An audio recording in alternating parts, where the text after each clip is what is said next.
On this week's episode, Disney makes even more big movie changes. Why PlayStation owners need to be concerned, and should Wrestlemania stay a 2-day event? All this and more as we reach our next stop, the PCC Multiverse. And we're back with another episode of the PCC Multiverse. This is Gerald Glasser from Pop Culture Cosmos, Game Source, Inside Sports Fantasy Football, and the Lakers Fast Break. We truly appreciate everyone out there listening to all of our shows, and if you can, please give us a 5-star review on Apple Podcasts. Plus, if you can like, share, subscribe, follow, or do anything that you can to support us right here at Pop Culture Cosmos, and our other great options as well. For instance, if you're into tabletop RPG gaming, go ahead and check us out almost every day of the week because we're on Twitch on Pop Culture Cosmos, YouTube on Pop Culture Cosmos, and Facebook on Pop Culture Cosmos. We're on every single day of the week covering the latest in tabletop RPG gaming almost each and every day. So please check us out there.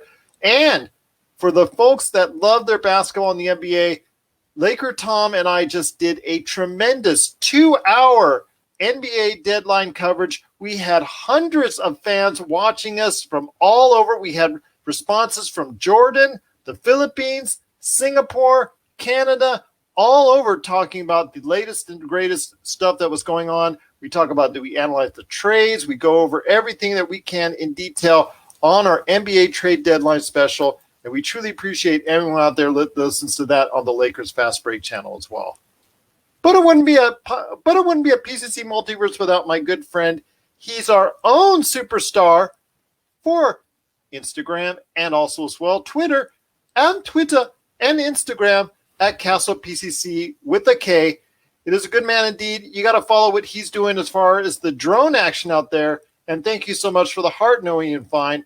You got to go ahead. He's got the workshop built. Sooner or later, he's going to go live on Twitch with all of his stuff going ahead and talking about drones and, dealing with all that cool stuff out there. He's the man I was trying to mess with before he went on air, but he wasn't paying attention to me at all. It is Marcus De La Garza. And Marcus, I was making like blah, blah, blah, blah, funny noises, funny faces, blah, blah, blah, while we were going on the air. But unfortunately, well, maybe fortunately for you, you didn't see a thing. Probably. That's one of those ones that when we get into the countdown for the live show, Gerald, I kind of get in a zone over here, and it's I shut down a little bit, to be honest. So I didn't catch you distracting me, but, we've got a really good show here, man. We've got a lot of things to talk about, and we've got some not heavy things, but just some fun things to talk about, man. It's going to be a great day. It is going to be a great thing indeed. In fact, we will talk about your favorite subject in the world, movie delays, coming up. But there are some I think they're definitive. I'm pretty sure they're definitive dates and also things that are happening with some of the Disney and Marvel movies that are coming up. Plus also as well, we're going to be talking about some issues or potential concerns for PlayStation 4 owners and PlayStation 5 owners, because not only is Marcus going to be talking about some things going on with your PlayStation 4, but TJ Johnson will be here in a few minutes as well, coming up talking about some issues with the PlayStation 5 that he has concerns over.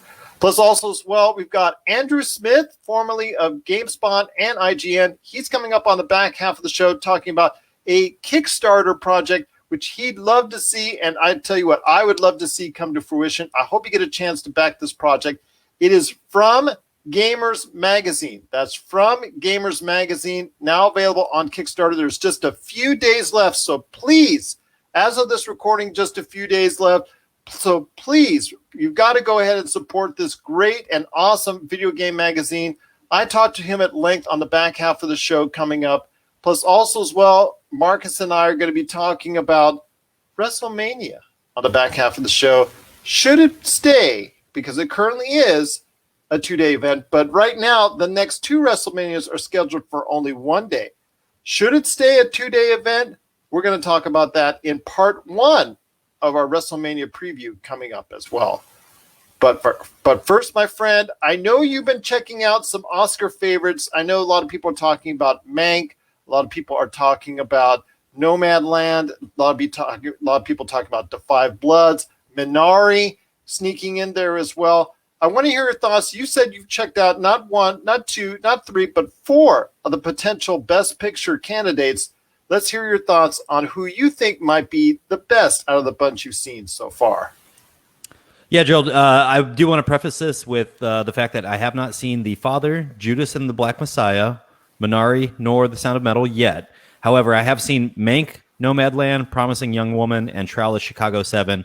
And I do have to tell you, Promising Young Woman might be one of my favorite movies I've seen in the last few years. One of the controversial decisions that was made just recently is that Promising Young Woman will not be coming to U.S. theaters, or will not be introduced into U.S. theaters as far as in a wide audience, which is kind of controversial, the fact that we're now opening up again theaters and that it's going straight to VOD. So kind of disappointed to hear that, because like you said, Promising Young Woman is getting a lot of good buzz. The writer, director, they're all getting as far as the acclaim that they deserve, and getting a lot of projects from it. They're getting a lot of that notice in Hollywood, which is the key. You've got a good project, so everybody wants to go ahead and put you in their next project. Yeah, exactly. So tell me your thoughts on all these great films that you've checked out so far. Yeah, I mean, we just literally watched Promising Young Woman last night, rented it on Amazon, for $6.99, $5.99, whatever it was. Outstanding movie. But the next one up on the list was Mank, man. I think Mank is an outstanding film, shot on red cameras in black and white. It was beautifully done. It's for me, it was a really enjoyable experience. It was a visually stunning movie to me, even though it was only black and white. But they did some wonderful things with the sets and the costuming. Other than that, dude, Nomadland, wow. Really, really heart-wrenching tale. At the same time, puts a very real spin on some of the things that have touched communities across the nation, and lets you know that there's people out there that are really roughing it. And sometimes roughing it is living in a van and going from community to community looking for your next job. So, and then obviously the Trial of Chicago 7, great film. Sacha Baron Cohen, we've talked about it ad nauseum. This movie. He really put on display this year the things he could do. And, speaking of which, Borat's subsequent movie film was nominated for Best Adapted Screenplay.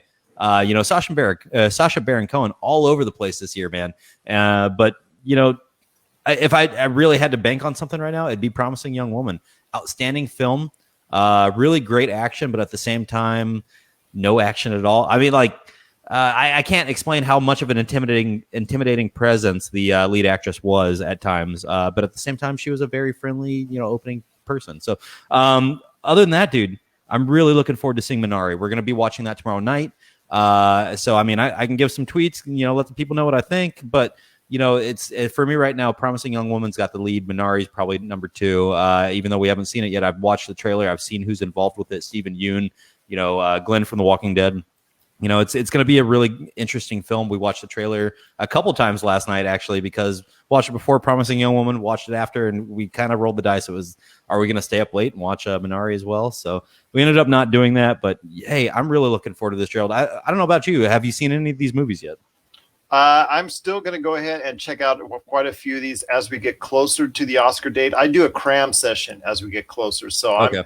You try to do it all on a weekend or something? Yeah, I try to do it all on a weekend so I can take a really good look at it. I was disappointed that Borat didn't get the nom as far as one of the noms, because I thought it was just such a sensational movie. It was one of my top 3 films of last year. But you know what? I'm still looking at this as a great time to go ahead and be a movie fan, because there's still some good movies. Even in a year where it was considered a down year by the industry standards, it was still a lot of great and emotional movies out there. So I'm looking forward to checking all those great movies out. Minari is the one I'm probably looking forward to the most because of what it does and the historical nature of this, as far as for the Asian American community and the Asian community in general, is what it's doing. So I'm really looking forward to that.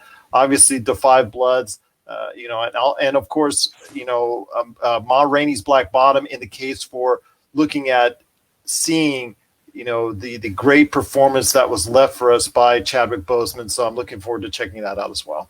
Dude, we just watched that on Sunday night. Wow. I mean, I do have to say that man put on an impressive performance, and you can tell he was hurting at the end there, or, hurting when he filmed this.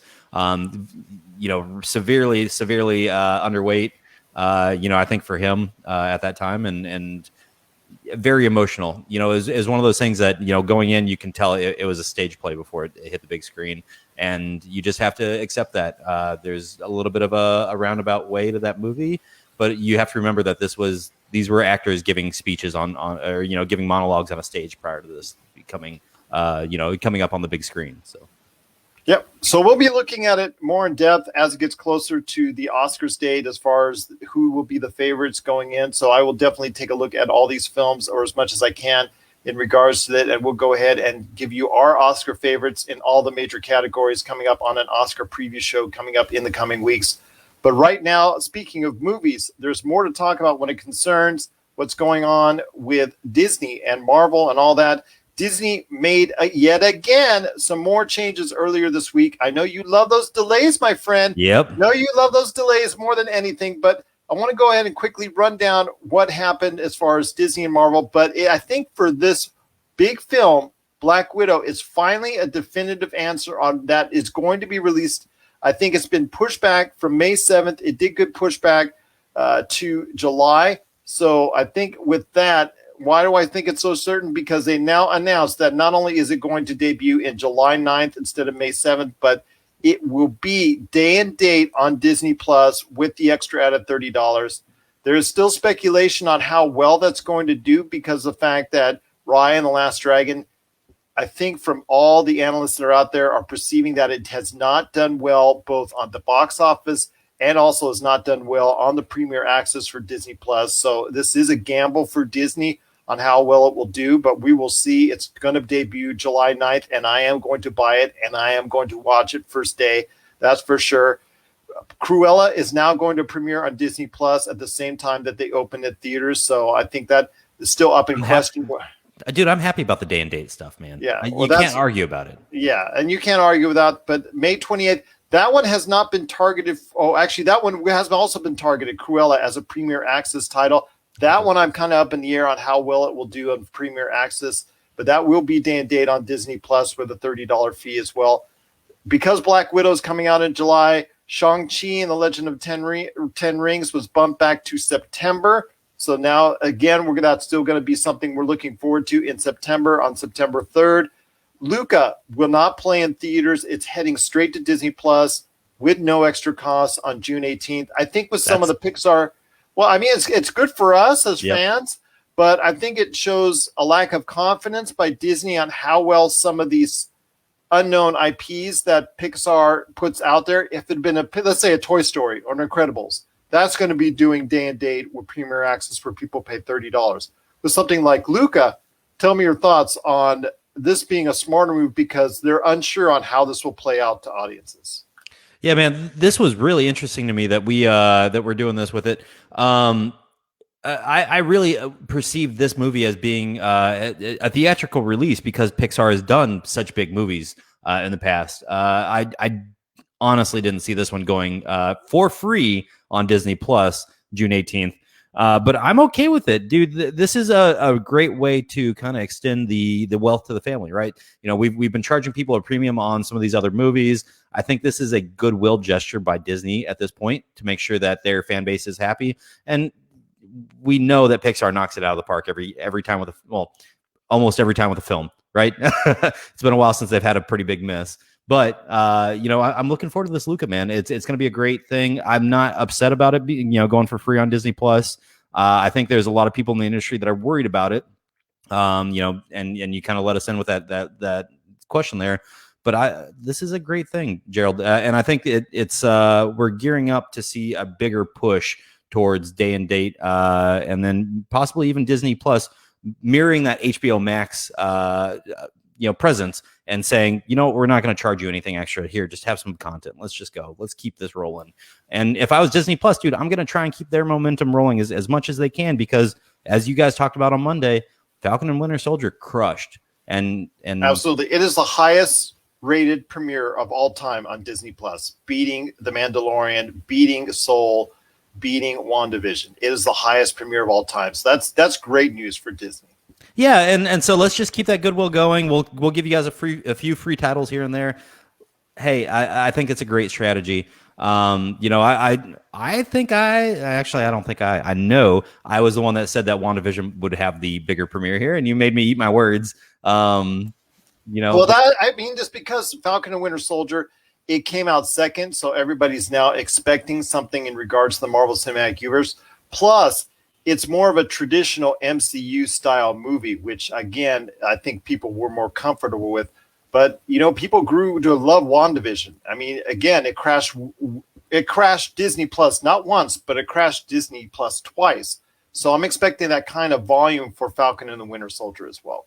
Yeah, I think as the episodes keep coming out, one of the big critiques I heard from a lot of my coworkers was, why weren't they on screen together? And you've got to set the stage. You've got all this time throughout the season to put, Falcon and Winter Soldier together on screen. It's going to take some time, but we're fine. We've got time to develop the storyline, and I think Marvel is doing an outstanding job. Marvel/Disney is doing an outstanding job with this one.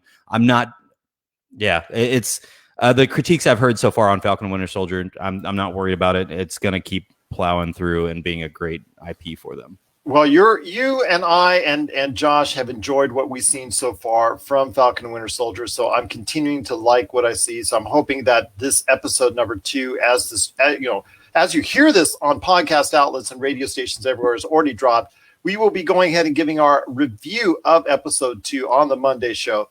But before we head to the break, my friend, I wanted to go ahead and really let everybody know out there that Free Guy, August 13th. The Kingsman now has been pushed to December 22nd.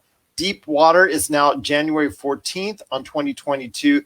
And Death of the Nile is now pushed back to February 11th, 2022.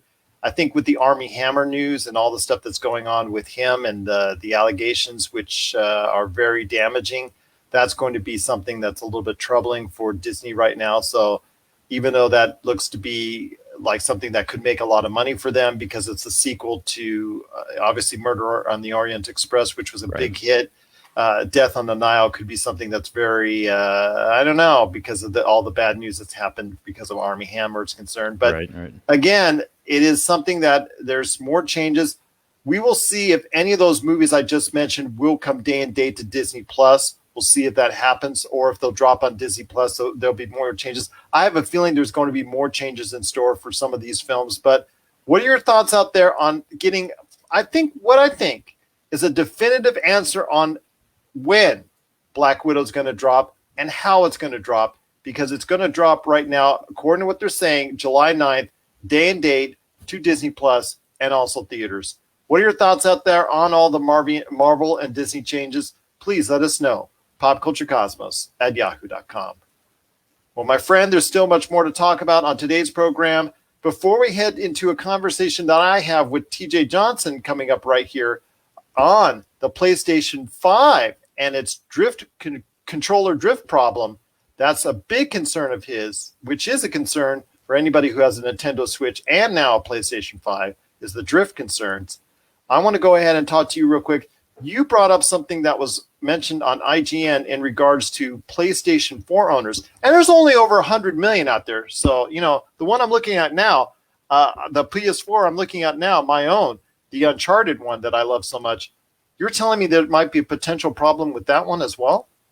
Yeah, they're, the joke that I've heard so far is they're ticking time bombs. They're not going to explode. They're not going to do anything like that. The internal battery for it's the CMOS battery that actually runs on the motherboard itself is a little 2032 battery. It's one of the little, nickel size, quarter size batteries that runs. You go and get them at the store for a few bucks. Yeah, 99 cents for a whole pack of 4 or 5 of them. Yeah. That battery actually has a lifespan, and they're coming up. There's units that have had this issue already where those batteries were maybe defective, and those batteries control a very specific thing. They control your access to the PS4 trophy system. It keeps your internal clock working correctly, and so you can't game the system at that point. You can't fast forward your date and all of a sudden get an extra 40 hours of game time added to your account. Nothing like that can happen. This is a big deal in the sense that kind of shocked that we've run the life of these devices already. And was this maybe a bad call on the battery model that was used? Bad call, and by model I mean size. This is really unexpected, but it's a quick fix. The problem is you're gonna have to break your warranty to do it. You got to move those stickers off the back of your PS4 as you unscrew those special T4 screws, and then from there, man, it's gonna be just a quick fix. But this isn't something that's going to be a big intimidating thing for a lot of consumers, and it almost feels like it's a intentional end of life scheme that was possibly used by Sony. I'm not saying that they did, and I don't even have support for that. Oh, you're insinuating it, man. You're hinting at it. I have no support for that. I'm just throwing it out there. It kind of feels like it was almost a strategic. We'll get this thing just far enough, and then we'll get them into PS5s, whether they like it or not. Yeah, I mean, how many kids are gonna, have their PS4 die, and then mom and dad don't know how to fix it? They don't Google it. They don't understand how to, open up the case and replace a 2032. That's gonna end up. I'm sure there's a percentage that'll end up being just. And the thing is, the second market on that for people not throwing away or trying to give it, to some people who fair or just, hey, can you have this parts at the local, like for instance, Retro City Games that we do with one of our sponsors. I mean, the kind of second market for them. They'll have probably a stack of CR2032 batteries waiting to just go ahead and say, oh, you have a problem? We'll pay you $20 for this PlayStation 4. Okay, it's dead. That's fine. They just go in, they did it fixed, and they can sell it for $100. There you go. And you can't hate on that happening. Yeah, you can't hate on that. Yeah, it's definitely one of those things. It's just like, man, it's going to be an easy fix, and there's going to be a lot of people that switch over to a PS5. I can't blame Retro City Games for that. Absolutely. Yeah. If you can do it, no problem at all. Because I know that they are aware of this problem. I'm sure already, and any other game store like GameStop and all, how they refurbish, quote unquote, all their systems and all their units, quote unquote. And I've seen on YouTube videos how they refurbish their units on that. Yeah, right. They just wipe them down. Yeah, exactly. So you could go walk into a GameStop, and they'll give you like maybe $10 for the dead unit, and they know how to turn around and fix it. And again, they'll sell it for $150. So I could clearly see that happening and being a big business for people out there with that, if that happens. But very concerning for a lot of individuals out there that play the heart out of their PlayStation 4. And again, there's over 100 million PlayStation 4 units, and not everybody's willing to go ahead and just jump into a PlayStation 5 because it is still $400 and $500 out there. So I think a lot of people will go ahead and, make this happen as far as the PlayStation 4 try, it'll cut out. I'm sure a lot of these will cut out in the not too distant future, like the Three Rings of Death did for the Xbox 360s, going way back then and all that. But that was coming at, the beginning or the middle of the life cycle for those Xbox 360s. I think that was just a design flaw on the part of the Xbox 360. Right. This is something like you're saying, it could be something that, you never know. Sony might have planned this out, but you can't say for sure, but my gosh, this could be something that Sony might have played that out. Yep. But I'll tell you what, there's more to talk about right now because I've got an interview coming up with TJ Johnson coming up right now. And then after the break, it is Andrew Smith from Gamers Magazine. That's from Gamers Magazine on Kickstarter. Please support it today. There's just a few days left. He's got a great concept for a new video game magazine. Please support it. It's Andrew Smith. But first, it's TJ Johnson on why he is concerned about the PlayStation 5. And we're back to close out the show. This is the PCC Multiverse. Want to thank so much Andrew Smith from, because I can't say from Gamers Magazine. Please support this awesome Kickstarter project today. There's just a few days left. If you are interested in reviving the world of video game magazines, please support this awesome one. And also last week with Josh's Lock On magazine, that video game magazine on Kickstarter, please support that as well. Two great video game magazines, 2 weeks in a row. We've had a great opportunity, but please, we want to go ahead and thank Andrew Smith for being on the show. Also as well, thanks so much TJ Johnson for bringing this potential issue of the PlayStation 5 and controller drift issues, similar to what we've seen in Nintendo Switches, that to life as well. I know coming up on the Monday show, speaking of Nintendo Switch, we kind of avoided the almost assured rumor, the confirmed rumor that's out there that there will be an upgraded Switch.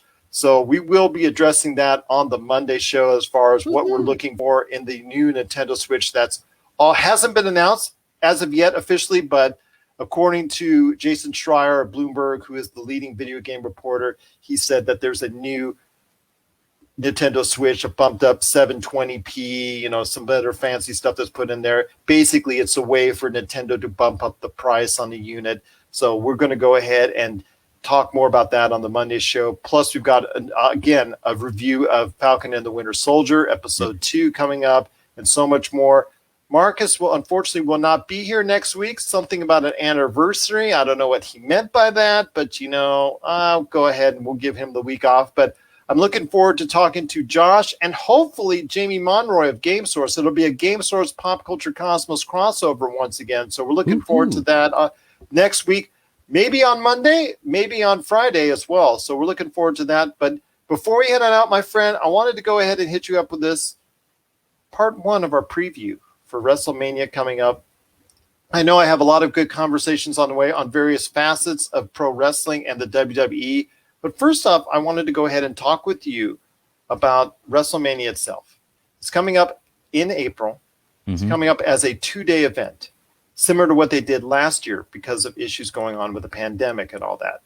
I thought that was a brilliant move by the WWE. One of the few things I definitely 100% buy in and agree with the WWE, because I don't do that a lot. Haven't done that a lot in 20 years. Yeah. As far as 100% agree with anything that they did. But I was going to say it's been since like 1998 maybe even into 2003 that I think I actually agree with something they did. Yeah, exactly. The day, the day before Stone Cold Steve Austin turned heel. But anyways, I want to go ahead and talk about WrestleMania being a 2-day event. It is a 2-day event again this year, Tampa Stadium. They're going to have 2 days. They've already got a card lined up as far as some great matches. And I don't want to go on the matches just yet because it is subject to change. You never know with coronavirus. It could change. I think even one of the women's title match with Asuka had to be changed to Rhea Ripley because there's a potential that Charlotte Flair may not be able to make WrestleMania. But I want to talk to you about, because of she unfortunately has caught the coronavirus and is tested positive. But I want to ask you this. WrestleMania is a 2-day event. The upcoming Dallas and I think Los Angeles WrestleManias in the next 2 years are still scheduled as of this time as a 1-day event. I want to hear your thoughts on the possibility of a 2-day event for those dates. Do you think it should stay a 1, or do you think it should stay a 2-day event for WrestleMania? Because I'm wholeheartedly in the camp of being a 2-day event. See, and I guess I'm a traditionalist. I'm in the camp of it being a 1-day event because don't take $120 from me. Just take 65 or 75, whatever it is for the pay-per-view, man. But now you don't have to. You can just go and head over to Peacock. Peacock, that's right. I forgot about Peacock being the big ticket here. Hey, you know what? Traditionalists need to just get out of the way sometimes. So yeah, go ahead, keep it as a 2-day event.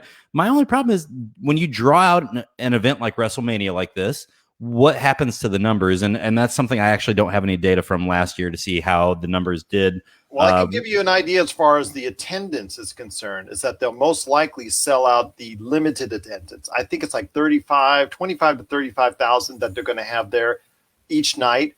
Right. And it looks like they're going to sell out of both. I think if you put it at 50 or 60,000, you would sell out both nights. I think for a lot of people, it's an easier thing. I can tell you, back in the day when it was a 2.5-hour event or a clean 3-hour event, 3.5 maybe hours, but let's say a basic 3-hour event. When it was a 3-hour event each and every year, easy watch, pay-per-view watch, no problem. Yeah, not a problem. I love that. When it became a 5, a 6, and 7-hour event, it's so draining. It's just so tiresome. A lot of people were burnt out and you can't enjoy it. By the time you would finally get to the main event, you just I want it to be over. That's what you're thinking in your mind. You just want it to end. The last 2 matches, 3 matches on the card. Yeah, always. With a 2-night event, you keep the crowd interested.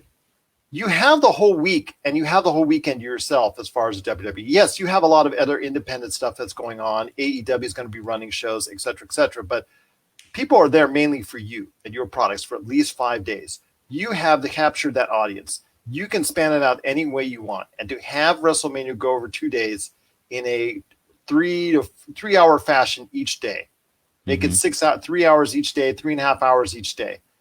To me, that's much better for your audience. You capture that energy and you keep that energy all weekend long.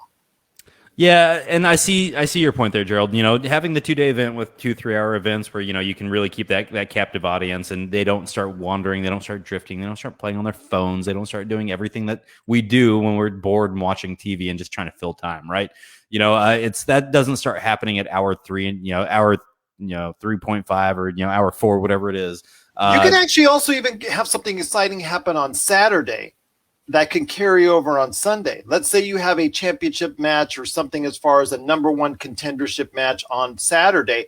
Yeah. Instead of running it that same night and having someone fatigued going against somebody else and trying to go ahead and have that, because sometimes it works and sometimes it doesn't from a storyline standpoint. Have it that next night. You can, there's just so many more and better scenarios that you can create with a 2-day event.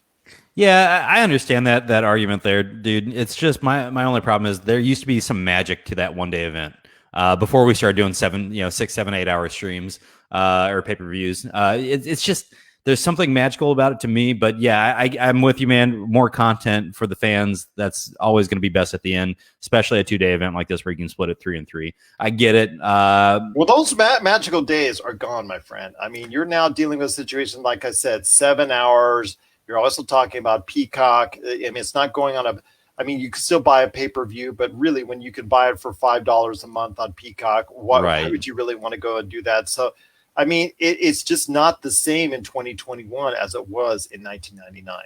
It's really not. I get that. And I'm on board with this now. I know that we have to, I'm one of the biggest proponents always for modernizing our delivery chain here for entertainment content. So yeah, this is a modernization that I just need to come on board with, and the 2-day event for WrestleMania, man. As far as next year, the foreseeable future, I think they're going back to Arlington, Texas, aren't they? Yep, they're going back to Arlington, Texas Stadium, AT&T Stadium, I think it's called. And then they're going to SoFi. And to go finally to SoFi, which that was scheduled. I think it was 2020 or it was already supposed to happen because of coronavirus. It got pushed back, but it's still just supposed to be something that's special. And I think to not burn out your audience like you do now in every year now that you've had it up until last year, I think it's probably wiser to do a 2-day event. It's just, to me, is wiser. I think Knowing and Fine he said the last great WrestleMania was 18. He said that just, obviously he's complaining about the product because he has issues with the product. And I know a lot of people as well do. But for longtime fans, it's a harder watch. It's definitely a harder watch as far as pro wrestling as a whole, because I know there's a lot of issues that people have with the current product these days and the things that they do. Is it too scripted? Is it too structured? Yada, yada, yada. We could go on for days and weeks and months on end with the problems with professional wrestling right now. But getting to what we're talking about now, and that's WrestleMania as a 2-day event, I'm just saying right now, I think it's probably for the best until something comes up long term. I think for the foreseeable future, at SoFi, at AT&T, maybe they're worried about not selling out AT&T. That's a 100,000 seat stadium 2 days in a row. I don't think they could do that. Put 200,000 people in the stands for a weekend. I get that, but they could. Yeah, that's a big ask, dude. They could put 120,000 people. Yeah, I mean, just split it. Just do 60 on day 1, 60 on. Yep. And you end up making more money. You end up making more money over the course of a weekend. You've got that captured audience. You still can put the Hall of Fame and the NXT shows on Friday and Thursday. You could lead that in. You're with the Monday and Wednesday shows that you have already, plus the Friday SmackDown.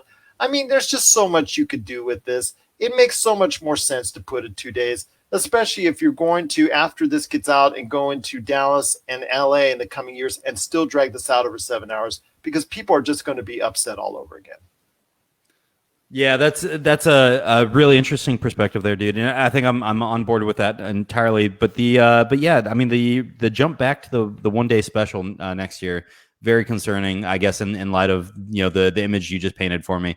But I mean, if we do trim this up, I mean, even a 5 hour performance, I'd be on board for. I think I'd be able to sit and watch. I don't know, but let me ask you this: could you sit through the Justice League?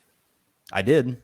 Okay. How many people are sitting through the Justice League all 4 hours in a sitting? Remember we talked to Josh and he couldn't Yeah, do he it. broke it up. Yeah. Yeah, I mean, A lot of the people I work with broke it up, and they watched the first 3 parts and they watched the rest of it afterwards. I'm just not convinced people are, 5 hours, 6 hours, 7 hours, as Noean Fine saying it's not worked.